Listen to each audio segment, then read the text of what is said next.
It is amazing how completely disconnected from reality narcissists are. Even though they understand, quote unquote, understand social norms, they don't actually understand human nature or karma or human law or the cyclical nature of the universe.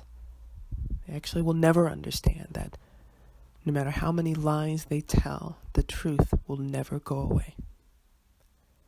Hey everyone, welcome back to my channel, Own Your Own Freedom.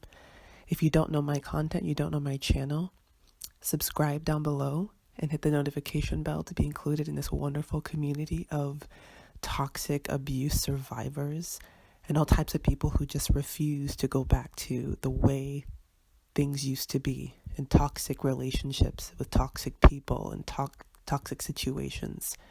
If you want to join in with this, subscribe down below. This video I'm going to be talking about, of course, the notorious, but in my opinion, quite pathetic smear campaign by narcissists and other toxic individuals. First, let's just define what it is. It is a systematic, but really a reckless and immature, actually arrested development, sort of distribution of lies and half-truths, with the intention of changing perceptions, gaining favor, and damage control. This is partly why they embed themselves so deeply into your social life. You know, as you're dating and you're in your romantic relationships, these people will, try to get to know all of your close relatives, all of your close friends, all of your close colleagues, everyone you know, because that's how they can study you and control everyone else's perception of them. It is not because they care about you. It's because that's how they manage their perception, their image. They need to always have the upper hand, and this is how they do it. This is why they separate you and separate people that they're in relationships with from close friends and family who see them for who they really are.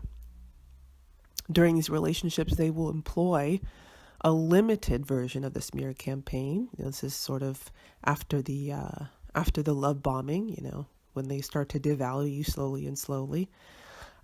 They employ this limited version of the smear campaign. It's simply to manage, the damage that they have inflicted on you. It's to maintain their image. Every time there's a disagreement or a slight conflict, they have to go out and make sure that everyone knows their story before they know your story. They make sure that you aren't able to, convince anyone around you of the truth. Anytime you question their behavior or their motives or their lies or their truth, their poor, sick beings will just delve their heart out to your friends and family to get them on their side and persuade you to take the blame via them.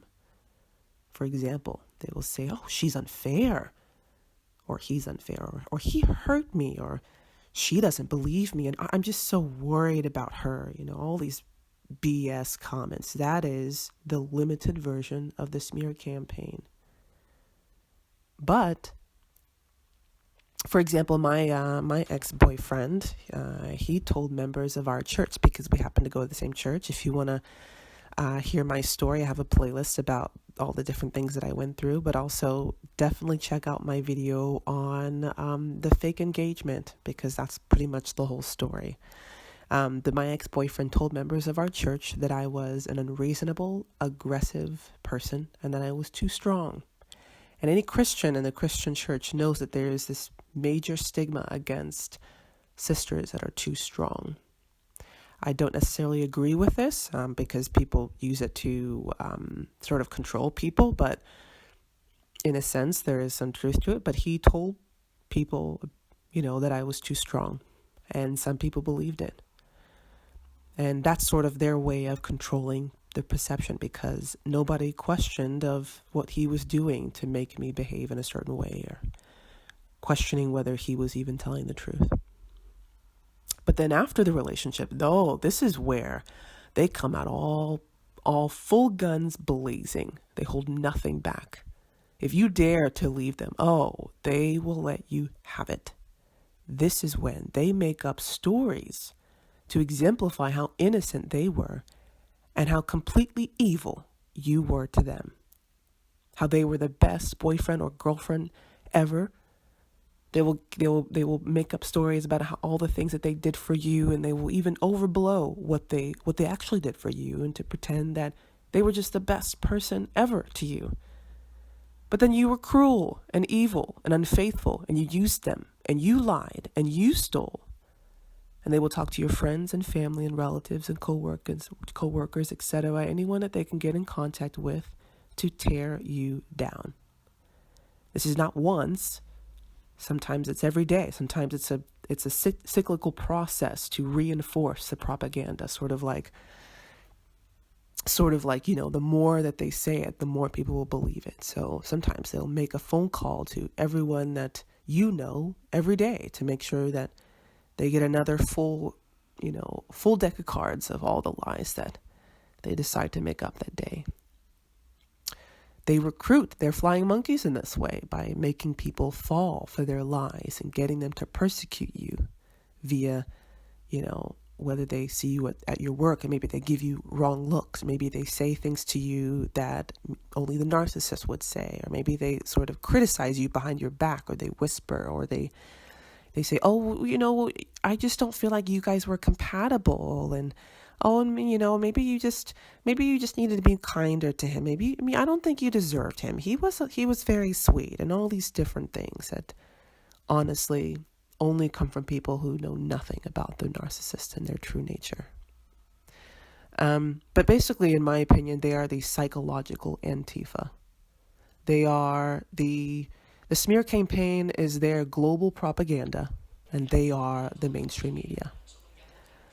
I don't agree with all the talk that we do in this community about being afraid of the smear campaign and not fighting back and all of that. I don't agree with us being weak and being in a weak position, because that gives credence to their lies, and it gives them narc supply and makes you weaker than you really are.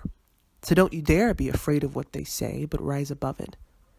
Because at the end of it all, the narc is still alone. They still hate themselves.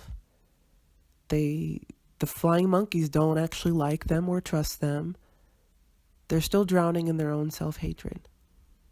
And you, because you have an inner world and because you have actual value and you don't rely on other people to give you validation, you will rise above it.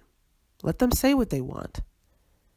And like I said, there's something that the narcissist will never learn, is that no matter how many lies that they tell, the truth still remains. It can never be fully ignored forever. Once again, thank you for watching this video.